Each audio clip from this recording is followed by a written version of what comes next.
Hello friends, मेरा नाम है शशांक सिंह और आप देख रहे हैं मेरा यूट्यूब चैनल। आज का जो टॉपिक है, आज से मैं यहाँ एक नया सब्जेक्ट यानी कि यूपीएससी के हमारे काफी सारे सब्जेक्ट्स होते हैं, तो जिसमें मैंने ज्योग्राफी भी कवर किया, हिस्ट्री भी कवर किया, और आज का जो टॉपिक है उसको मैं कवर करने जा रहा हूँ इकोनॉमिक्स का। इकोनॉमिक्स में हमारे यूपीएससी के सिलेबस में जो बुक्स बताई गई हैं, अगर उसके अकॉर्डिंग मैं सिलेबस को लेके चलूं तो मुझे नहीं लगता मैं उस सिलेबस को कवर अप कर पाऊंगा, क्योंकि बुक से रिगार्डिंग और जो यूपीएससी के जो क्वेश्चंस होते हैं, अगर मैं प्रीलिम्स पॉइंट ऑफ व्यू से बात करूं या फिर मैं मेंस पॉइंट ऑफ व्यू से बात करूं, तो जो यूपीएससी में जो क्वेश्चंस आते हैं वो कहीं ना कहीं आपके करंट अफेयर से कनेक्टेड होते हैं। करंट अफेयर में आपका प्राइमरी सेक्टर हुआ, सेकेंडरी सेक्टर हुआ, टर्चरी सेक्टर हुआ, तो उसी से रिलेटेड कुछ हो गए आपके पावर सेक्टर से रिलेटेड या सोलर पैनल से रिलेटेड या और भी किसी एमएसएमई से रिलेटेड टॉपिक हो गया या फिर स्टॉक एक्सचेंज से रिलेटेड हो गया, इस तरीके के क्वेश्चंस आते हैं। तो लेकिन फिर भी ये है कि इकोनॉमिक्स कई स्टूडेंट्स का ये सवाल रहता है कि एनसीईआरटी प्रीफर की जाती है, बट मेरा ये मानना है कि NCERT is not more than enough to understand economics in context of UPSC, क्योंकि थोड़ा सा आपको इसके ग्राउंड लेवल पे समझना पड़ेगा, एकदम ग्राउंड लेवल पे जाके इकोनॉमिक्स को समझना पड़ेगा, इकोनॉमिक्स है क्या। काफी सारी स्टूडेंट्स इकोनॉमिक्स की डेफिनेशंस पढ़ते हैं, बुक्स पढ़ते हैं, लेकिन उनको इकोनॉमिक्स की एक्चुअल जो मीनिंग है वो नहीं समझ में आता कि इकोनॉमिक्स होता क्या है। कुछ लोगों का कहना होता है कि इकोनॉमिक्स जो है वो सिर्फ एक मनी मार्केट है, यानी पैसे की मार्केट है। कुछ लोगों का कहना होता है कि इकोनॉमिक्स जो है शेयर मार्केटिंग या इंश्योरेंस या टैक्स से रिलेटेड, कुछ कह देते हैं फाइनेंस। तो कहीं ना कहीं इसको पैसे से कनेक्टेड कर देते हैं कि इकोनॉमिक्स जो है पैसे से कनेक्टेड है या पैसे की एक मार्केट है। तो कंप्लीटली गलत नहीं करूंगा और कंप्लीटली सही भी नहीं कहूंगा। हाँ, money is the part of economics, लेकिन इकोनॉमिक्स एक ब्रॉड लेवल पे काफी सारी चीजों को समझती है, जानती है, और उसी की हम स्टडी करते हैं। तो इकोनॉमिक्स है क्या, तो उसी के बारे में मैं आज शुरू करने जा रहा हूं और यहां से इकोनॉमिक्स की नई सीरीज स्टार्ट करूंगा। इकोनॉमिक्स बेसिक टू अपग्रेड, सारे टॉपिक्स को कवर करते हुए मैं सारी चीजें कवर अप करूंगा, और फिर उसके बाद इकोनॉमिक्स के जो main important UPSC point of view से जो टॉपिक है सिर्फ उन्हीं को कवर अप यहाँ पे करता चलूंगा। किसी बुक को मैं रेफर नहीं कर रहा हूँ, ये मेरे अपने खुद के बनाए हुए नोट्स और अपनी नॉलेज के हिसाब से मैं पूरा सिलेबस को कवर अप करूंगा। यहाँ मैं किसी बुक को फॉलो नहीं करूंगा। हाँ, वो बात अलग है कि बुक्स में पढ़ूंगा चीजों को जान के टॉपिक्स के लिए, लेकिन यहाँ पे किसी बुक मतलब किसी बुक की सीरीज को स्टार्ट नहीं करूंगा, जैसे एनसीईआरटी की सीरीज मैंने स्टार्ट करी थी। तो चलिए शुरुआत करते हैं। तो आज की पहली इस वीडियो में इकोनॉमिक्स होता क्या है, इंट्रोडक्टरी वीडियो से शुरुआत करते हैं। तो इकोनॉमिक्स क्या है, तो इसमें आपने दो वर्ड्स यहाँ पे दिख रहे हैं, एक है इकोनॉमिक्स और एक है इकोनॉमी। अगर इकोनॉमिक्स हम पढ़ रहे हैं वो इकोनॉमिक्स है, और उसी का जब प्रैक्टिकल हम रियल लाइफ में करेंगे वो इकोनॉमी होता है। तो अभी तो देखिए आपको, मुझे पता है कुछ समझ में नहीं आ रहा होगा, पर धीरे धीरे आपको सारी चीजें क्रिस्टल क्लियर हो जाएंगी। एक एक करके शुरुआत करता हूं। इकोनॉमिक्स का जो ग्रीक मीनिंग होता है वो होता है ओइकोस प्लस नोमोस, यानी कि डोमेस्टिक और मैनेजमेंट, यानी डोमेस्टिक मैनेजमेंट को संभालना इकोनॉमिक्स होता है। तो अभी आगे सारी चीजें क्लियर हो जाएंगी। तो देखिए होता क्या है, बेसिकली इंसान अपने जीवन काल में काफी सारी डिमांड करता है, इनफाइनाइट डिमांड करता है। अगर इंसान को खाना भी चाहिए, कपड़ा भी चाहिए, घर भी चाहिए रहने के लिए, एक स्टूडेंट है तो उसको पढ़ने के लिए कॉपी, किताब, पेंसिल, रबड़, उसको मोबाइल फोन भी चाहिए, आज के जमाने में टेक्नोलॉजी के जमाने में लैपटॉप भी चाहिए, तो घर चाहिए, घर के अंदर रहने के लिए सामान चाहिए। तो आप खुद सोच सकते हैं कि आज के जमाने में कितनी सारी चीजें इंसान की एक बेसिक रिक्वायरमेंट है जो इंसान को चाहिए। वो सारी रिक्वायरमेंट को किस तरीके से फुलफिल किया जाएगा, किस तरीके से मार्केट में ये सारी चीजें बनके तैयार होती हैं, कभी आप सोच के देखिए आपके जीवन काल में। मैं अगर आपके सामने एक इंसान खड़ा हूं जो एक शर्ट पहनी हुई है, मैंने कपड़े पहने हुए हैं, मेरे पीछे व्हाइट बोर्ड है, मैं जिस कैमरे से शूट कर रहा हूँ, स्टैंड है, कमरा है, ये सारी चीजें कहाँ बनती है, कहीं ना कहीं तो बनके तैयार होती होंगी। तो जब ये चीजें बनके तैयार होती हैं, तो वो चीजें बनके तैयार होती हैं, वो पूरा सेक्टर उस, और इस चीजों को बनने, इस सारी चीजों को बनने के लिए वो चीजें, रॉ मटेरियल कहाँ से आता है, वो सेक्टर, और इन चीजों को एक जगह से दूसरी जगह सप्लाई करता है वो सेक्टर। प्लस कुछ ऐसी चीजें होती हैं जो इनविजिबल होती हैं, जैसे कि इंटरनेट की रिक्वायरमेंट है आज के जमाने में, लेकिन वो इनविजिबल गुड है, कोई हमारे हाथ में तो आता नहीं इंटरनेट, एक हवा में तार के रास्ते से आता है। उसके अलावा अगर मैं बात करूं, जैसे अगर हमें क्लासेस लेनी है, डॉक्टर के पास जाना है, या फिर हमें किसी और के पास जाना है, तो ये सारी चीजों की जो रिक्वायरमेंट है वो किस तरीके से फुलफिल होती है, और इस पूरे मैनेजमेंट को संभालने का ही जो हमारा लॉजिक है उसी की इकोनॉमिक्स हम कहते हैं। डेफिनेशंस को मैं बाद में क्लियर करूंगा, पहले मैं आता हूं अपने मेन टॉपिक्स पे। तो पहले मैं समझा देता हूं इकोनॉमिक्स में क्या होता है। कुछ सेक्टर होते हैं, सेक्टर आप लोगों ने सभी ने पढ़ा होगा कि इकोनॉमी के कुछ सेक्टर होते हैं जिसमें चीजें बटी होती हैं। तो पहला सेक्टर आता है हमारा प्राइमरी सेक्टर। तो पहला आता है हमारा प्राइमरी सेक्टर। प्राइमरी सेक्टर यानी कि जहां से हमारा एग्रीकल्चर सेक्टर होता है, जहां से हमारा रॉ मटेरियल बनके तैयार होता है। Plus mining sector. Mining sector क्या होता है हमारा, जहां से हमारे गोल्ड, कॉपर, आयरन, ये सारी चीजें निकलती हैं। इस सेक्टर को लेके काफी बच्चों को कंफ्यूजन रहता है। कुछ बच्चे कहते हैं कि सर जो माइनिंग सेक्टर होता है वो मैन्युफैक्चरिंग सेक्टर का पार्ट होता है, क्योंकि मशीनरी लगती है वो चीज ठीक है, लेकिन होता तो सारा रॉ मटेरियल ही है ना, तो इसको हम इसलिए प्राइमरी सेक्टर में कंसीडर करते हैं। फिर आता है सेकेंडरी सेक्टर, जिसमें मैन्युफैक्चरिंग सेक्टर। ये पूरा हमारा वो सेक्टर होता है जहां पे चीजें बनके तैयार होती है, हमारे फिनिश्ड गुड। ये मेरे हाथ में मार्कर है, ये शर्ट है, ये बोर्ड है, ये सारी चीजें फैक्ट्री में बनके तैयार होती हैं, तो इसलिए वो मैन्युफैक्चरिंग सेक्टर में आता है। तीसरा आता है हमारा टर्चरी सेक्टर, यानी कि सर्विस सेक्टर। सर्विस सेक्टर वो सेक्टर होता है जो इनविजिबल गुड्स होते हैं, जैसे कि ट्रांसपोर्ट है। अगर हम एक जगह से दूसरी जगह जाना है तो हम क्या यूज करेंगे, रेलवे है, टैक्सी है, बाइक है, कोई भी चीज लेंगे, ठीक है। उसके अलावा आता है हमारा जैसे कि अगर हमें किसी टीचर से पढ़ना है या हमें स्कूल जाना है तो हम फीस पे कर रहे हैं, वहां से हम एजुकेशन ले रहे हैं, डॉक्टर से कंसल्टेंसी फीस ले रहे हैं, लॉयर से हम लीगल एडवाइस ले रहे हैं, तो वो सारी चीजें किस में आती है, सर्विस सेक्टर में आती है। उसके बाद एक दो सेक्टर और हैं, जैसे क्वार्टरली सेक्टर और क्वीनरी सेक्टर। क्वार्टरली सेक्टर आता है रिसर्च एंड प्लानिंग में, क्वीनरी सेक्टर आता है हेल्थ और एजुकेशन में। लेकिन ये सेक्टर्स को आप ज्यादा कंसीडर ना करें, ये बेसिकली देखा जाए तो टर्चरी सेक्टर का ही पार्ट होता है, because it is a part of service. तो ये तो अलग एक सब कैटेगरी बना दी गई है, लेकिन जो तीन मेन सेक्टर्स होते हैं ना इकोनॉमी के, वो प्राइमरी, सेकेंडरी और टर्चरी सेक्टर ही होते हैं। और ये जो सेक्टर्स होते हैं क्वार्टरनरी और क्वीनरी सेक्टर, इसी के अंडर आते हैं, ठीक है। तो ये तो एक बेसिक इंट्रोडक्शन था इकोनॉमी का जो मैंने आपको बताया। अब आपको मैं बेसिकली एकदम क्रिस्टल क्लियर तरीके से बताऊंगा कि इकोनॉमिक्स होती क्या है। तो जैसे कि मैंने आपको बताया, इंसान इकोनॉमिक्स में आपने लोगों ने पढ़ा होगा, एक तो डिमांड और एक होती है सप्लाई। अब आप घबराना मत, मैं यहाँ पे डिमांड सप्लाई का कोई ग्राफ नहीं बना रहा, ना ही मैं डिमांड सप्लाई को एक्सप्लेन करूंगा। बस एक डिमांड और सप्लाई, इन दो वर्ड्स के बीच में ही हमारी इकोनॉमिक्स जुड़ी हुई है, और इन दो वर्ड्स के बीच में ही मैं काफी सारी चीजों के बारे में बताऊंगा, तो उससे आपको इकोनॉमिक्स क्लियर हो जाएगी। तो यहां पे देखिए, हम लोग अपने रोजमर्रा के जीवन में डिमांड करते हैं, ठीक है, रोजमर्रा के जीवन में डिमांड करते हैं। मैं थोड़ा इसको ऐसे बना देता हूं, और हम सप्लाई होती है तभी, हम डिमांड कर रहे हैं तभी सप्लाई होती है, इसलिए डिमांड एंड सप्लाई को हम हमेशा इकोनॉमिक्स में कंसीडर करते हैं। तो डिमांड हम किन चीजों की कर रहे हैं, बहुत सारी चीजें, इनफाइनाइट चीजें हैं। जिस भी चीज की डिमांड कर रहे हैं वो मार्केट में डिमांड होकर हमें मिल रही है, ठीक है। अब यहां से समझने की बात यह है कि डिमांड कौन करता है, डिमांड हम लोग करते हैं। तो डिमांड बेसिकली कस्टमर करता है, तो हम लोग कस्टमर ही तो हैं, तो हम लोग डिमांड करते हैं। और उस सप्लाई को कौन फुलफिल करता है, कोई भी एक बिजनेस ओनर, यानी कि जो फैक्ट्री चला रहा है। लेकिन हम डायरेक्ट फैक्ट्री से तो चीजें नहीं खरीदेंगे ना, हम कहां जाएंगे चीजों को खरीदने के लिए, हम जाएंगे मार्केट में उन चीजों को खरीदने के लिए।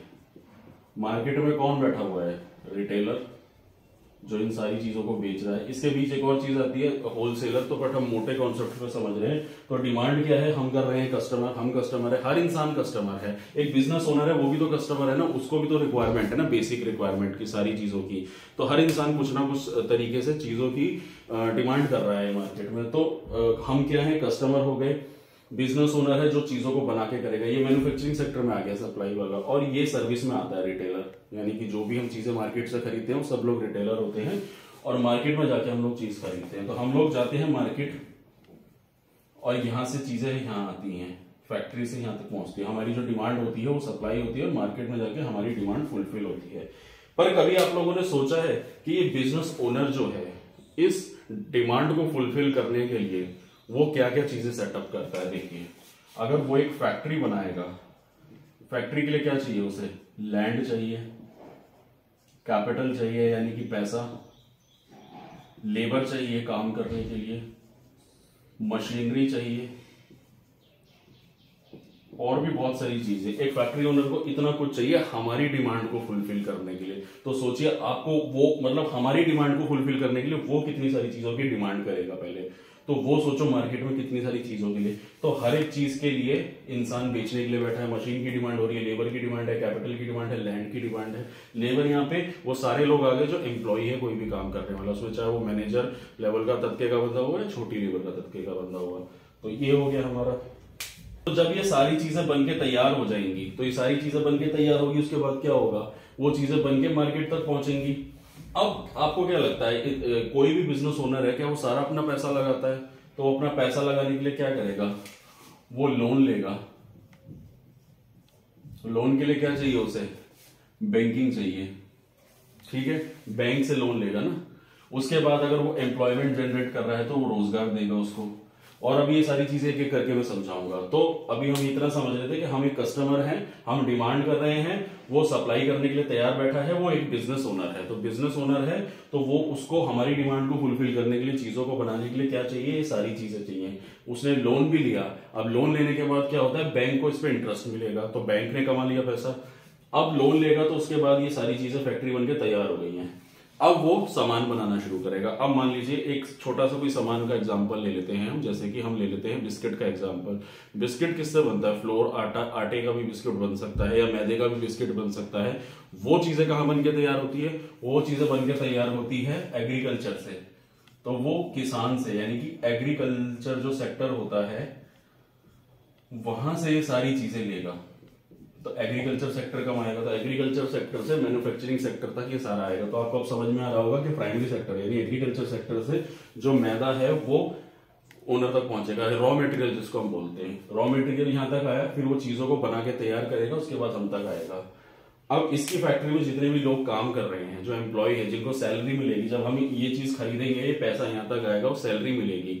तो वो सैलरी मिलेगी तो वो लोग भी तो मार्केट में डिमांड करेंगे। और इस तरीके से पूरी डिमांड एंड सप्लाई की जो प्रक्रिया है वो इस तरीके से चलती है। तो अब आप, आई होप आपको समझ में आ गया होगा कि किस तरीके से डिमांड हो रही है, किस तरीके से सप्लाई हो रही है, और इन सारी चीजों को, पूरे को, मैनेजमेंट को कौन संभालेगा वो अभी मैं थोड़ी देर में बताऊंगा। तो इन सारी चीजों के चलते हुए क्या चीजें होंगी? बैंकिंग सेक्टर आएगा, बैंक की रिक्वायरमेंट होगी, ट्रांजैक्शन इधर उधर होगी, हम खरीदेंगे बेचेंगे, यूपीआई यूज करते हैं तो बैंकिंग सेक्टर हो गया। एम्प्लॉयमेंट जनरेट होगा, लोगों को रोजगार मिलेगा, कोई भी डिमांड करेगा। इन्फ्लेशन आएगा, इन्फ्लेशन का मतलब होता है चीजों का दाम बढ़ना। जब लोग चीजें ज्यादा खरीदेंगे मार्केट में तो चीजों का दाम बढ़ता है, तो इन्फ्लेशन आएगा। अनएम्प्लॉयमेंट भी आ सकता है, बेरोजगारी है हर जगह देखने को मिलती है। स्टॉक एक्सचेंज, यानी कि लोग फिर पैसा भी लगाएंगे, लोगों के पास पैसा आएगा तो पैसे की भूख बढ़ेगी, तो लोग और स्टॉक एक्सचेंज में पैसा लगाएंगे। गरीबी भी देखने को मिलेगी, क्योंकि कुछ लोग होते हैं रोजगार नहीं मिल पा रहा है, भुखमरी है, तो गरीबी भी देखने को मिलेगी। अगर अच्छा सब कुछ ठीक चलेगा तो कंट्री ग्रोथ भी करेगी, फिर डेवलपमेंट भी होगा, पैसा कई जगहों पे लगाया जाएगा। इंश्योरेंस भी कराते हैं कुछ लोग, कमाएंगे लोग तो टैक्स भी पे करेंगे।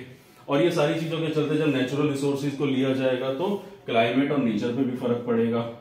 पॉपुलेशन बढ़ रही है, उस पर भी ध्यान देना पड़ेगा। पैसा कमाएगा तो इंसान शादी भी करेगा, एक टाइम पे आएगा, फिर पॉपुलेशन भी बढ़ेगी, इंसान की इनकम भी आएगी, जो जीडीपी और जीएनपी कहते हैं। तो इन सारी चीजों को, इस पूरे मैनेजमेंट को कौन कंट्रोल करेगा?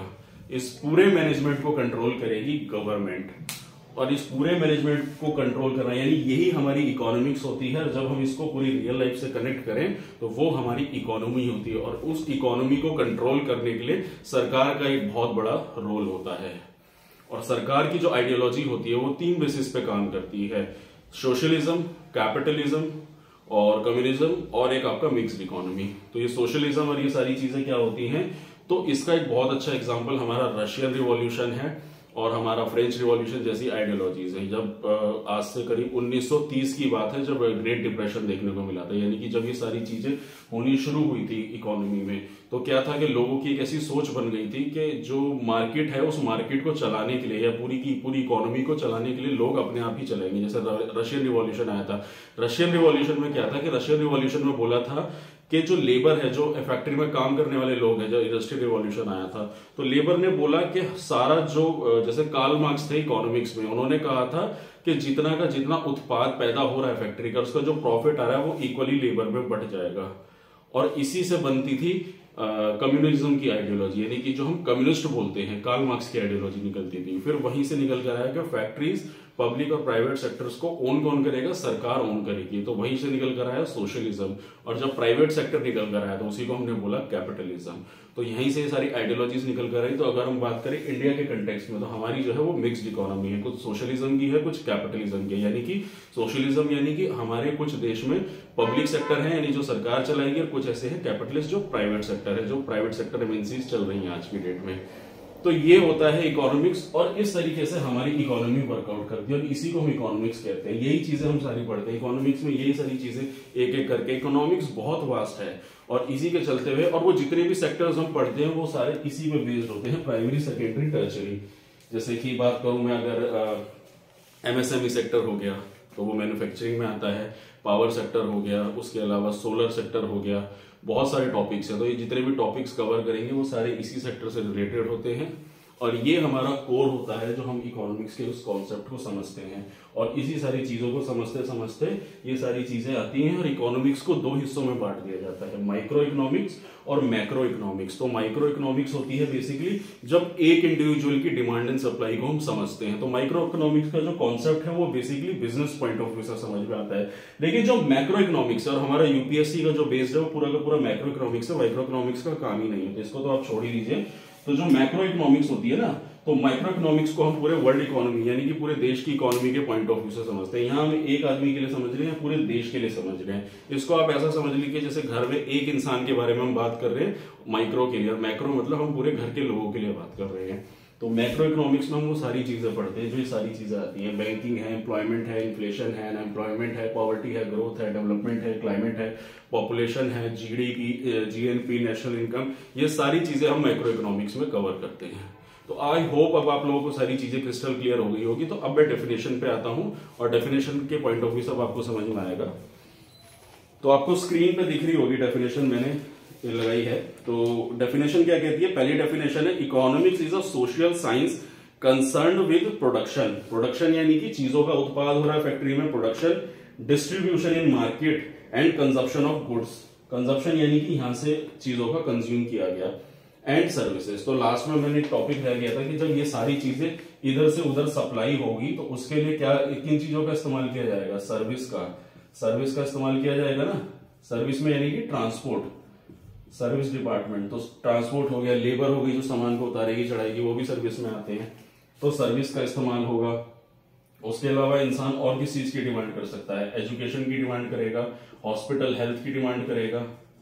ये सारी चीजें किस में आती हैं? सब सर्विस में आती हैं, ठीक है। उसके बाद और दूसरी डेफिनेशन पे आता हूं मैं।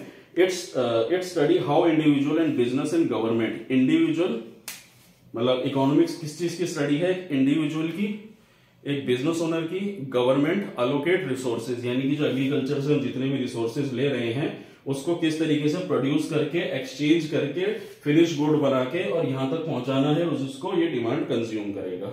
और तीसरी इसकी definition, economics is a discipline studying economic behaviour of human being with the theory of market. इंसान की क्या थ्योरी है, ये माइक्रो के कॉन्सेप्ट से आती है। तो एक हो गया कि इकोनॉमिक बिहेवियर यानी इंसान की क्या इकोनॉमिक बिहेवियर है, उसका खरीदने के लिए उसको स्टडी किया जाता है। And the theory of market, market कैसी है, फिर उसमें एम्प्लॉयमेंट है, प्राइस है, इन्फ्लेशन है, and dealing with the theory of aspect. And Adam Smith जो इसके इकोनॉमिक्स के फाउंडर थे, तो Adam Smith is known as the father of economics, जो कहते थे he defined economics as an inquiry into the nature. Nature की inquiry है और causes of wealth of nation, और उसी की वजह से यानी कि नेचर से हमें जितने भी उत्पाद मिल रहे हैं उसी की वजह से हमारे उसी के कारण हमारी जो वेल्थ तैयार हो रही है, वेल्थ ऑफ नेशन यानी कि चीजों को वैल्यूएबल गुड्स में हम बना रहे हैं। अगर कोई भी चीज है वो नेचर से मिल रही है, उसको हम कन्वर्ट करके फिनिश गुड बना रहे हैं तो उसकी वेल्थ तैयार हो रही है। और यही हमारा इकोनॉमिक्स का कॉन्सेप्ट है जो आज मैंने आप लोगों को बताया इस वीडियो में। और आने वाले समय में आपको एक एक करके ऐसे सारे टॉपिक्स अब मैं कवर करता रहूंगा। ये तो सारा एक इंट्रोडक्टरी वीडियो था जिसमें मैंने आपको इकोनॉमिक्स के बारे में बताया कि इकोनॉमिक्स था क्या। तो आई होप आपको क्रिस्टल क्लियर अब सारे कॉन्सेप्ट इकोनॉमिक्स के आगे होंगे। इससे रिलेटेड अगर आप कोई स्क्रीनशॉट लेना चाहते हैं तो वो भी ले सकते हैं। और अगली वीडियो में मैं आपको एक एक करके सारी चीजें कवर अप करूंगा जिसमें मैं आपको बताऊंगा बाकी सारे सेक्टर्स के बारे में, करंट अफेयर से भी कनेक्ट रहूंगा और इकोनॉमिक्स की एक एक करके इकोनॉमी से रिलेटेड सारे टॉपिक्स को अब इस आने वाली सीरीज में मैं कवर करूंगा। तो अगर आपको मेरा काम पसंद आ रहा है, अगर आपको मेरी वीडियो अच्छी लग रही है तो मेरे चैनल को सब्सक्राइब कीजिए, मेरी वीडियो को लाइक कीजिए और आने वाले समय में आपको और ऐसी इन्फॉर्मेटिव वीडियोस मिलते रहेंगी। तो आज के लिए इतना ही, मिलते हैं नेक्स्ट वीडियो में। Thank you very much.